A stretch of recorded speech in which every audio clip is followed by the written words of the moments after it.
2 months before our wedding, I invested $100,000 into my fiancé's business. Then, I found her in bed with another man. Instead of confronting her, I just disappeared. 3 months later, she tracked me down and tried to explain herself. That's when I showed her what I'd done with the photos. She was left speechless, but the real shock came when she saw who was standing behind me. I'm Dwight Ramsey, 43, and I own a roofing company in Eastern Tennessee.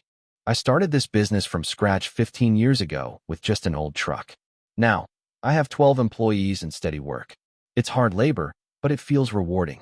Lorraine Winey was meant to be my second chance. We met 3 years ago at a business networking event. She ran a small beauty salon on Maple Street, just 3 chairs and big ambitions. My daughter, Bethany, was away at college, and her son, Cody, had just turned 18. Everything seemed perfect. Our kids were grown. We had both gone through tough divorces, and we were ready to build something solid together. When Lorraine mentioned needing capital to expand her salon, I didn't think twice.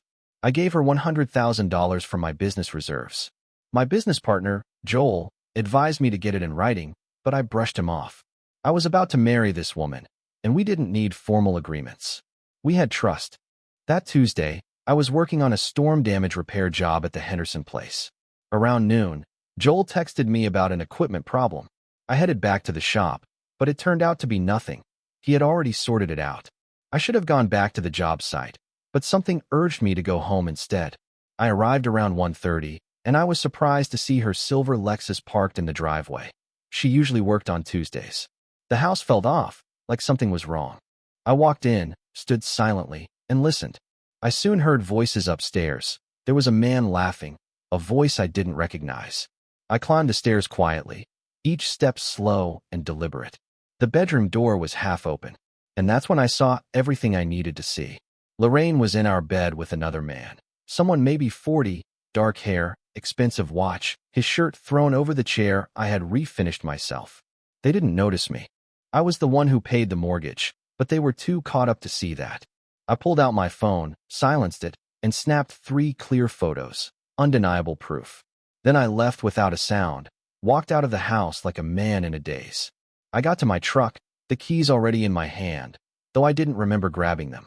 I started the engine, backed out onto the street, and drove away smoothly. No slamming of doors, no screeching tires. It was as if nothing had happened.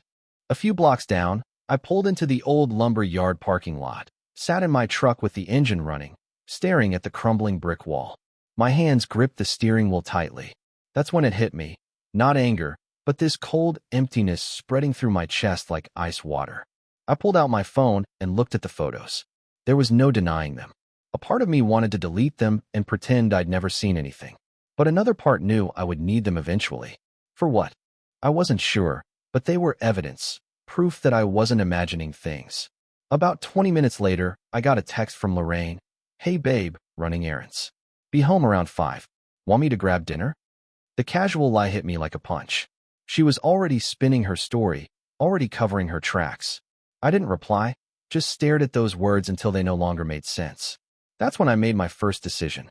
I powered down my phone, removed the SIM card, and held that tiny piece of plastic between my fingers, everything from my old life reduced to something smaller than a dime. I opened the truck door and dropped it into a storm drain. I heard it ping off metal as it fell deep below the street. Then I drove to Walmart on Highway 11, paid cash for a cheap prepaid phone, and activated it in the parking lot. A new phone, a new number, a fresh start. Nobody knew it yet, and nobody would. Next, I went to Merle Cochran's place. Merle and I had been friends since high school, and he'd always told me if I ever needed anything, his door was open. I pulled up his long gravel driveway around 4:30.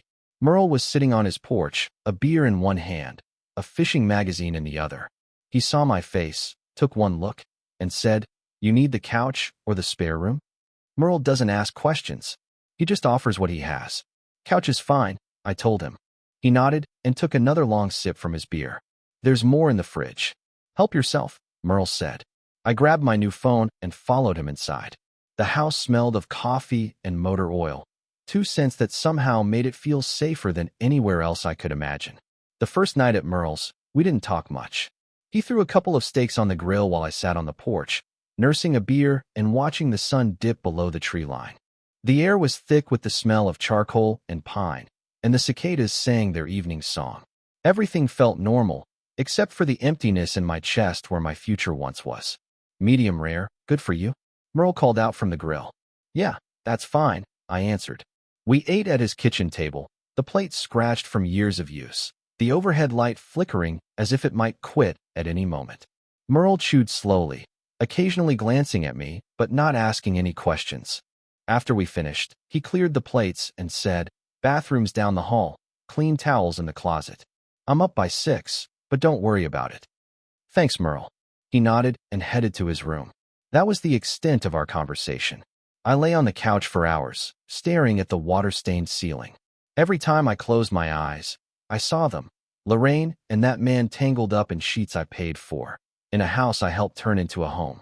The betrayal looped in my mind, and every time it cut deeper, not just that she'd done it, but that she'd looked me in the eye every morning while hiding this from me. Around midnight, my new phone buzzed, an unknown number. I knew it was her. She'd probably been calling the old number for hours, getting no response, and starting to panic. I let it ring until it stopped, then it rang again and again. I powered the phone off and shoved it into the couch cushion. The next morning, I woke to the smell of coffee. Merle was at the stove, frying eggs, bacon sizzling in another pan. He poured me a cup without asking, black and strong. "You working today?" he asked. "Should be. The Henderson roof won't finish itself."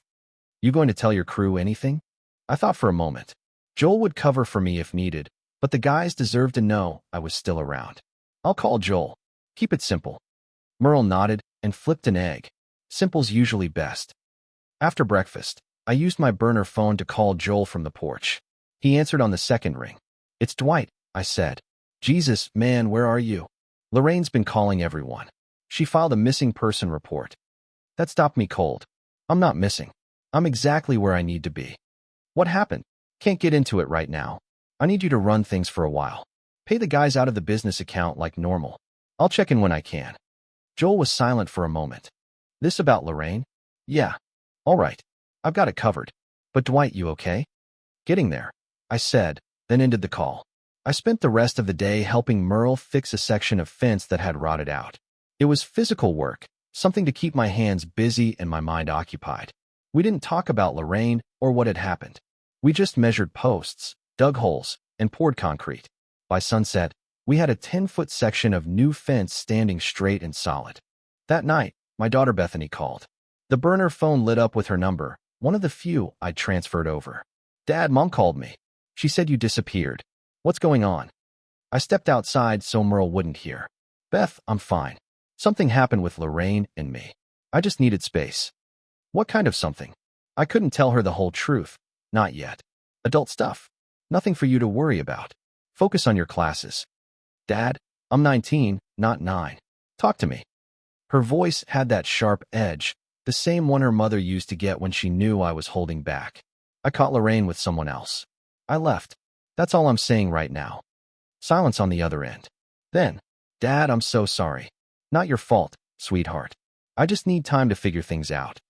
"Where are you staying?" "With Merle. I'm safe." "Okay. Call me if you need anything." "I mean it." "I will. Love you, Beth." "Love you too, Dad." I hung up and stood in the dark, listening to the night sounds, feeling something close to peace for the first time since yesterday. 3 days passed before I heard directly from Lorraine. 3 days of working odd jobs around Merle's property, sleeping on his couch, and avoiding the world. Then, on Saturday morning, my burner phone rang. A number I didn't recognize, but I knew who it was. I let it ring out. 2 minutes later, a voicemail appeared. I waited until after lunch to listen to it, sitting on Merle's back porch with a glass of sweet tea. Her voice came through shaky and rehearsed. "Dwight, it's me. I don't know what's happening or why you left. Please call me back. We need to talk. Whatever you think happened, you're wrong. Just please call me." I deleted the message without finishing. That afternoon, Joel called. "We've got a problem. Lorraine came by the shop looking for you." She caused a scene in front of the guys. "What kind of scene?" I asked. "Crying, saying you abandoned her. She doesn't understand what she did wrong."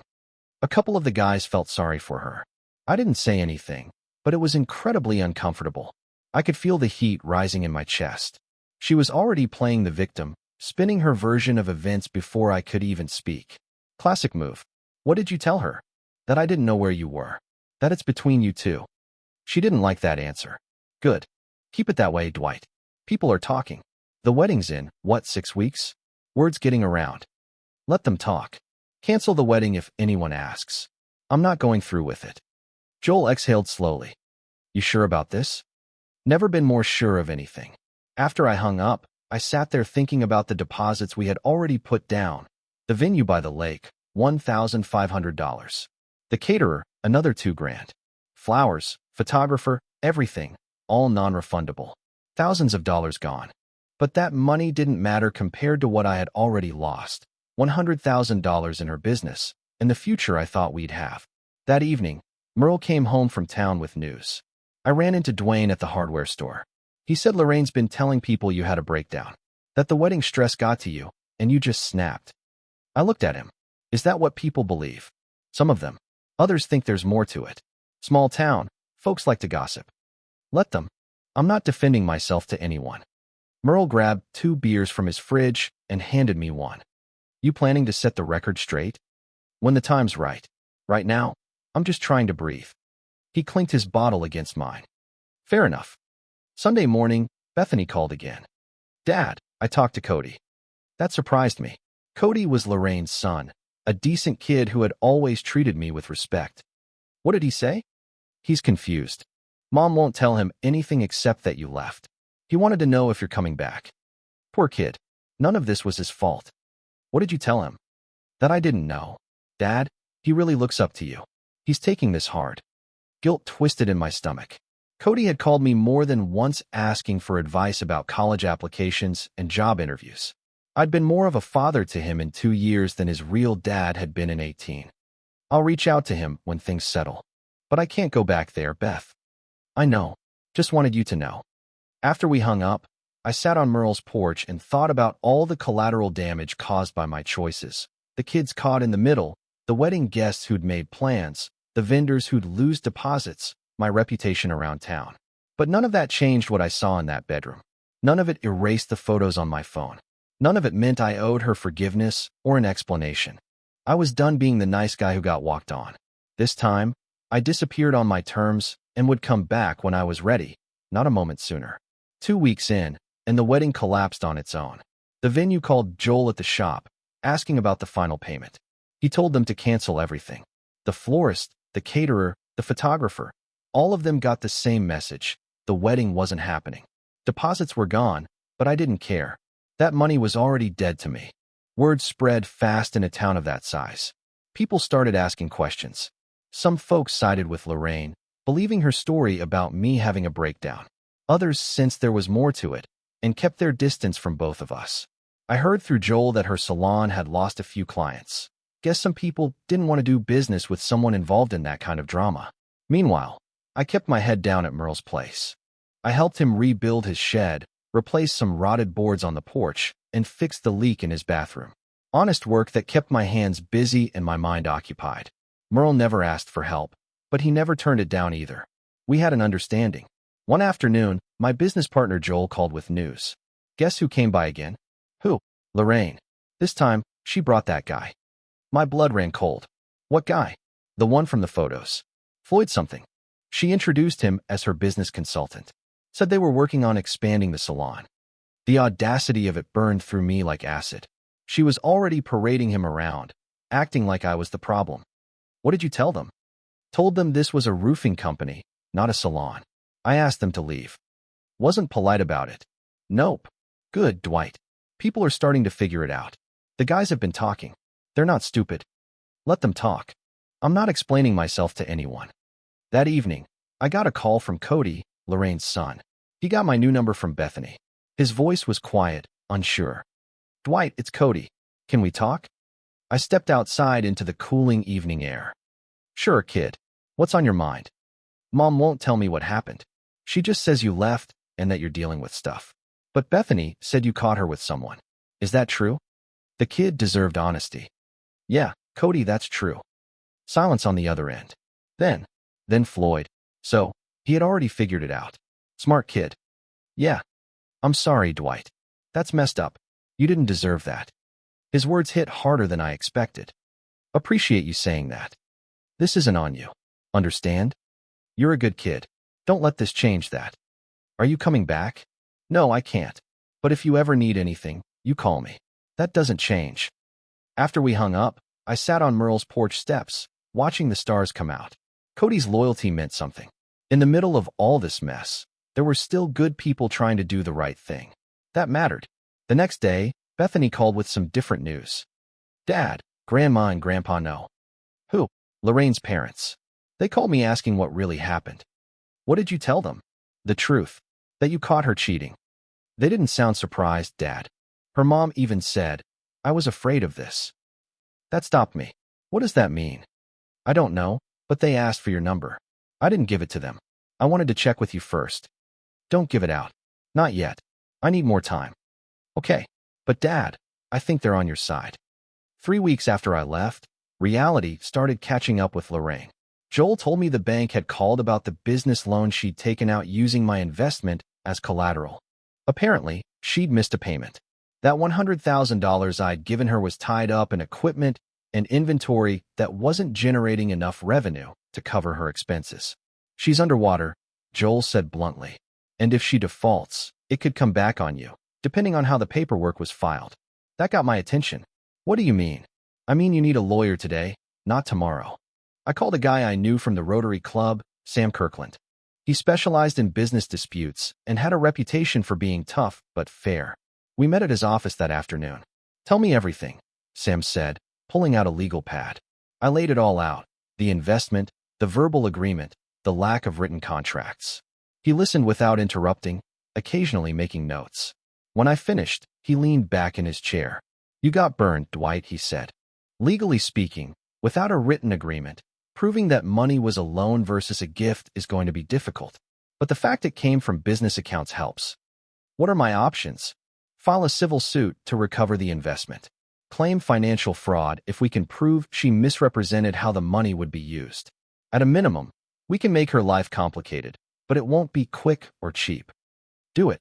I want every dollar accounted for. Sam nodded. I'll draft the initial paperwork. One more thing, document everything. Every interaction, every call, every text. If this goes to court, we'll need it all. I left his office feeling like I had finally taken a step forward instead of just surviving. This wasn't about revenge. It was about protecting what I'd built and making sure she didn't walk away clean. That night, Lorraine's parents called. Somehow, they got my number. I almost didn't answer, but curiosity won. Dwight, it's Barbara, Lorraine's mother. Please don't hang up. I didn't say anything, just waited. We know what happened. Cody told us. We're so sorry. This isn't who we raised her to be. Her voice sounded genuine, pained. Mrs. Winters, I appreciate that, but it doesn't change anything. We understand. We just wanted you to know that we don't condone what she did. We told her she needs to make this right, but she won't listen. There's no making this right. The money you invested, I didn't know about that until recently. If she doesn't pay you back, we will. It might take time, but we'll do it. That floored me. You don't have to do that. We do. You were good to our daughter and our grandson. You deserve better. Please let us help fix this. After we hung up, I told Merle what they'd said. He whistled low. That's rare. Parents usually side with their kids no matter what. They're good people stuck in a bad situation. So what are you going to do? Let my lawyer handle Lorraine. If her parents want to help later, we'll deal with that then. Right now, I just need to stay the course. Merle raised his beer to staying the course. I clinked my bottle against his and took a long drink. The path ahead was getting clearer, even if it was still hard. 3 months. That's how long I stayed gone before she tracked me down. 3 months of silence, of rebuilding myself piece by piece at Merle's place. I had started taking on small roofing jobs again. Nothing major, just enough to keep my skills sharp and my mind occupied. Life had found a rhythm. Wake up, work, eat, sleep, repeat. Simple, clean, peaceful. Then, one Thursday morning, I heard tires on Merle's gravel driveway. I looked out the window and saw her silver Lexus pulling up. My stomach dropped. Merle was at work. I was alone, coffee in hand, wearing jeans and an old t-shirt. For a second, I considered not answering, but running from this wouldn't solve anything. I'd dealt with harder things than this conversation. I opened the door before she could knock. She stood there, looking smaller than I remembered, hair pulled back, minimal makeup, dark circles under her eyes. Her hands clutched her purse like it was the only thing keeping her upright. "Dwight," she said, her voice barely above a whisper. "Lorraine, can we talk, please?" I stepped back and left the door open. I didn't invite her in, just gave her space to decide. She crossed the threshold slowly, like she was entering a courtroom instead of a friend's living room. I gestured to the kitchen table. She sat. I poured her coffee without asking. Black, the way she used to drink it. Old habits. I sat across from her and waited. "I've been looking everywhere," she started. "Your parents wouldn't tell me. Joel wouldn't tell me. Even Bethany." "Good. I told them not to." That stopped her. She looked down at the coffee cup, untouched. "I need to know why you left. Why you just disappeared without a word." I leaned back in my chair. "You know why?" "No, I don't. One day we were fine, planning our wedding, and the next you were gone. I don't understand what happened." The lie came so easily to her. Maybe she'd said it enough times that she believed it. I reached into my pocket, pulled out my phone, opened the photos, and slid it across the table. She looked at the screen. Her face drained of color, the kind of pale that's impossible to fake, the kind that comes when you know there's no way out. "I didn't know you saw," she whispered. "I saw enough." She stared at the photo like it might change if she looked long enough, like the truth might rearrange itself into something she could explain away. But pictures don't lie. They just sit there, permanent and undeniable. "This isn't what it looks like," she said, finally. I'd been waiting for that line. They all use it. "It's exactly what it looks like. You and Floyd in our bed, 2 months before our wedding. He was helping me with the business. We got close. It was a mistake." A mistake is forgetting to pay a bill. This was a choice. Multiple choices.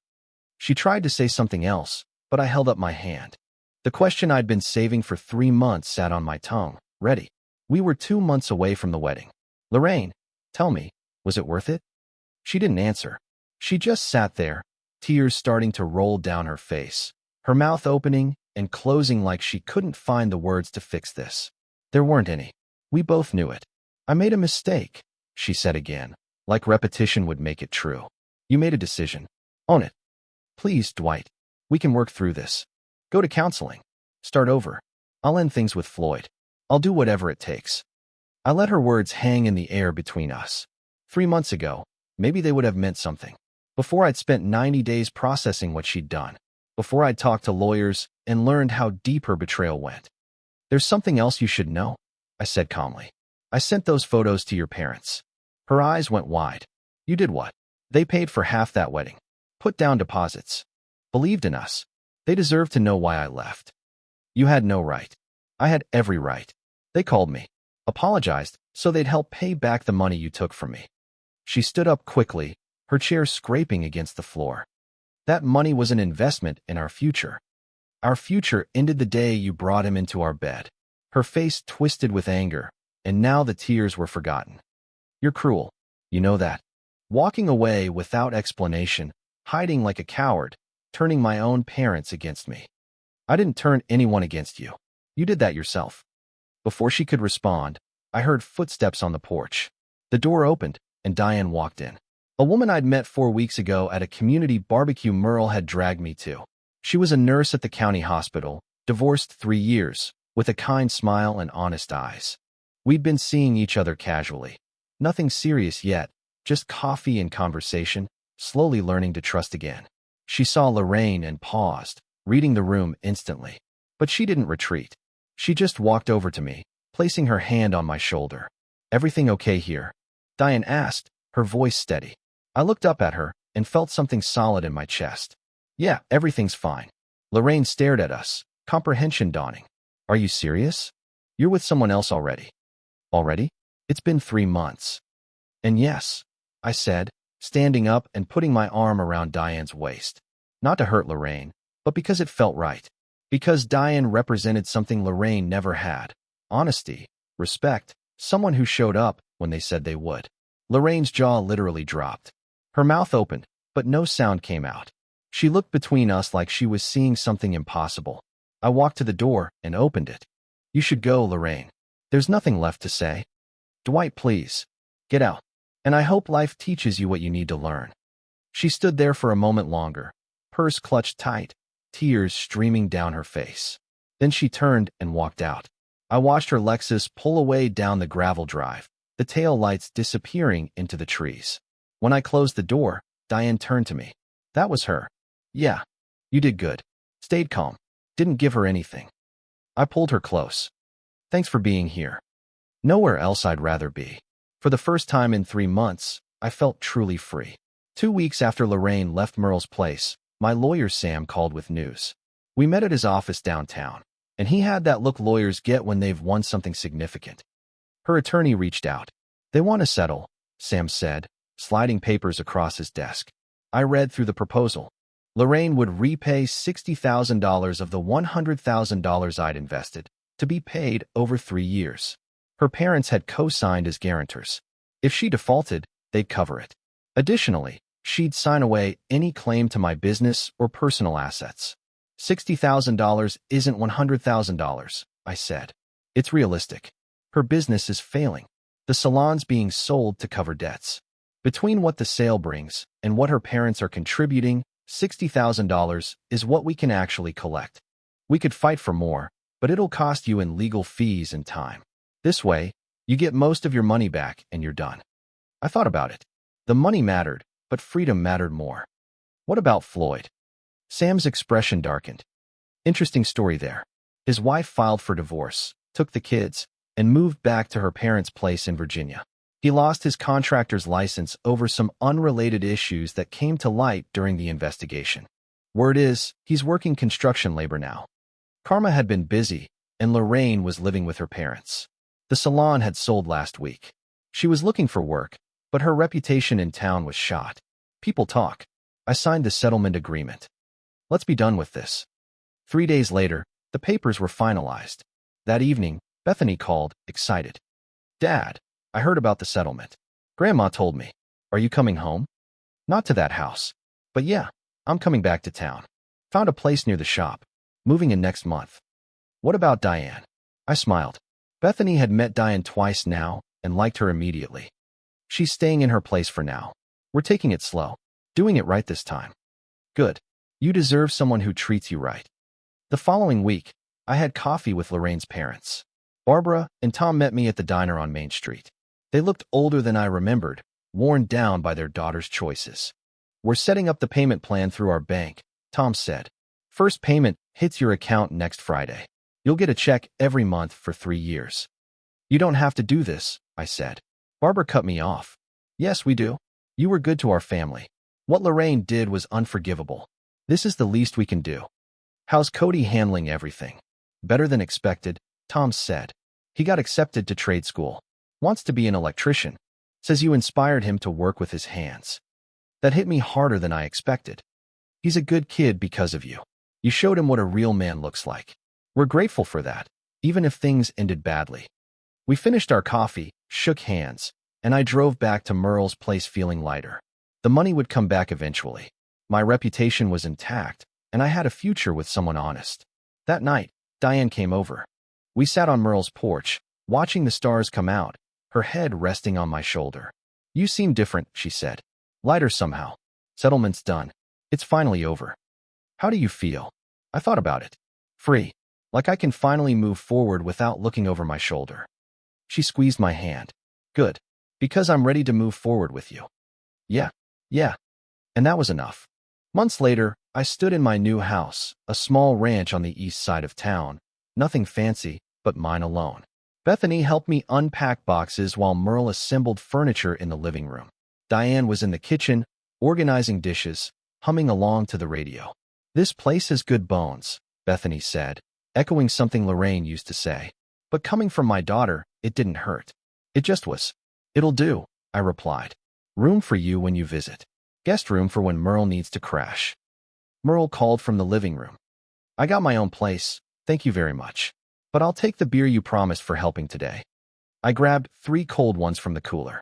I couldn't drink one yet. Still had to get the fridge working. Handed them out. We stood in my empty living room, boxes everywhere, and it felt right.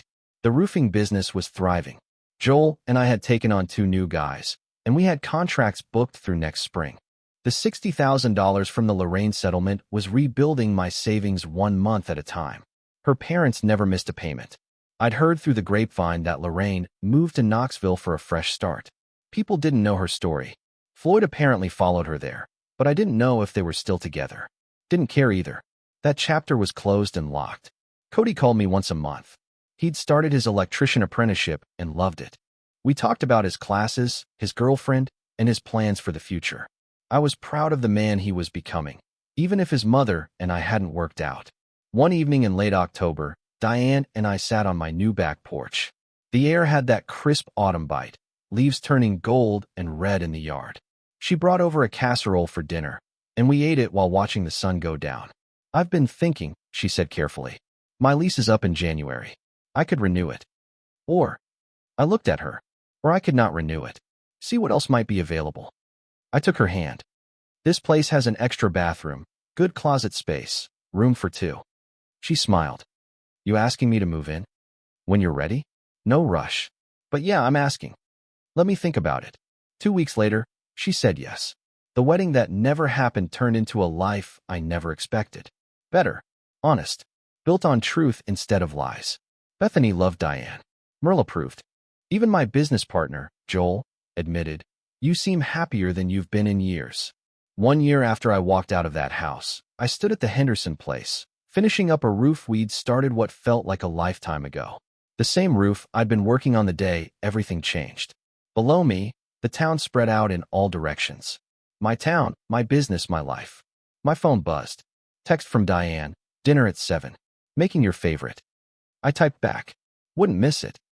I climbed down from the roof, packed up my tools, and drove home. Not to Lorraine's house, not to Merle's couch.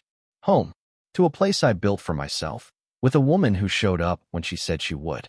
The betrayal that destroyed my old life had forced me to build a better one. A stronger foundation, honest materials, no rot hidden in the walls. Standing in my driveway, looking at my house with Diane's car parked beside my truck, I realized something important. Sometimes, the worst thing that happens to you is actually the best thing that could have happened. I was finally exactly where I needed to be.